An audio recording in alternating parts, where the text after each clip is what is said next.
जय हिंद बच्चों। एक नया रिडल है, चलिए हम लोग स्टार्ट करते हैं। पहले इसे एक बार आप लोग अच्छे से प्रैक्टिस कर लीजिए and then we will discuss कि ए से लेकर जे तक जो अननोन्स हैं वो क्या क्या पॉसिबल हैं। बहुत ही इंपॉर्टेंट रिडल है, जेई मेन, जे एडवांस, इवन बोर्ड्स के लिए भी काफ़ी इंपॉर्टेंट है। आई होप आपने कर लिया। चलिए हम लोग स्टार्ट करते हैं और समझते हैं क्या क्या पॉसिबिलिटीज़ हैं।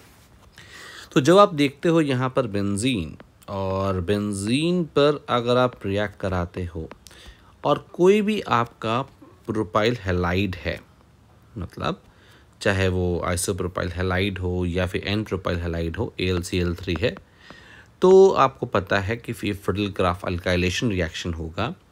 और फिडलक्राफ्ट अल्काइलेशन में एक बहुत इम्पॉर्टेंट इंफॉर्मेशन ये है कि ये क्या होता है, यहाँ पर रीअरेंजमेंट पॉसिबल है। इसका मतलब यहाँ पर रीअरेंजमेंट होगा और यहाँ पर आपका ये बन जाएगा विच इज़ आइसोप्रोपाइल बेंजीन। और इसका दूसरा नाम क्या है, क्यूमीन। बहुत इंपॉर्टेंट रिएक्शन, यानी क्यूमीन आपको दिख रहा है। क्यूमीन के बाद अगर आपको O2 दिख रहा है, एयर, इसका मतलब आपका रिएक्शन में क्या होने वाला है, क्यूमीन हाइड्रोपेरोक्साइड बनने वाला है।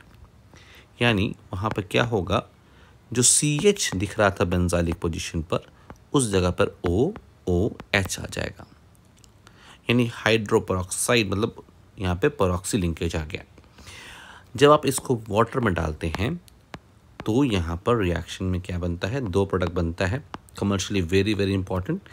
एक आपका बनेगा फिनॉल, दूसरा आपका बनता है एसीटोन। अब इसमें दिया हुआ C+D, इसमें कौन सा C है कौन सा D है, तो D के बारे में दिया हुआ है कि ये हेलोफॉर्म टेस्ट दे रहा है। NaOI दिख रहा है मुझे, इसका मतलब ये आइडोफॉर्म टेस्ट दे रहा होगा।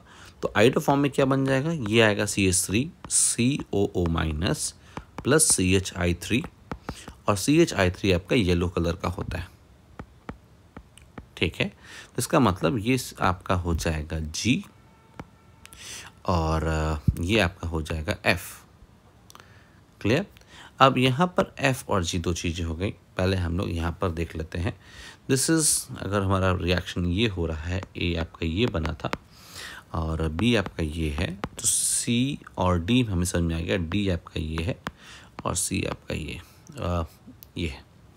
उसके बाद अगर फिनॉल में ब्रोमीन वाटर डालते हैं बच्चों, ब्रोमीन वाटर, तो क्या करता है, फिनॉल के जो OH ग्रुप है उसके ऑर्थो पैरा पोजीशन में, हर पैरा ऑर्थो पैरा जो खाली है वहाँ पर क्या करेगा, वो यहाँ पर Br जोड़ देगा, ठीक है। Very important reaction.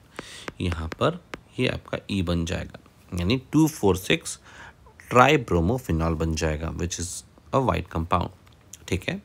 अब फिनॉल हमारे पास ऑलरेडी आ गया है और यहाँ पर रिएक्शन जो दिया हुआ है वो F से दिया हुआ है। तो चलिए हम लोग F की बात कर लेते हैं पहले, उसके बाद G अलग से लिख लेते हैं। सो F में अगर हम लोग को बोला गया कि लिथियम एल्यूमिनियम हाइड्राइड लगाएंगे, ठीक है।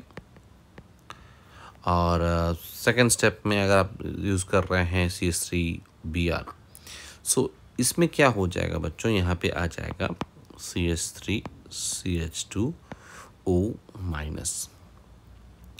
ठीक है। अब ये जो O- आया है, हमें OH लिखना चाहिए कि O- लिखना चाहिए। देखो उसके बाद का रिएक्शन क्या दिया है, CH3Br से। अगर मैं अल्कोहल से CH3Br से रिएक्ट कर रहा हूँ तो ये रिएक्शन पॉसिबल मतलब नहीं हो पाएगा, उतना अच्छा होगा नहीं, क्योंकि अल्कोहल एक वीक न्यूक्लियोफाइल होगा और CH3Br जो कि SN2 रिएक्शन देने के लिए हमेशा आगे है, वो आपका अल्कोहल से बहुत स्लोली रिएक्ट करेगा।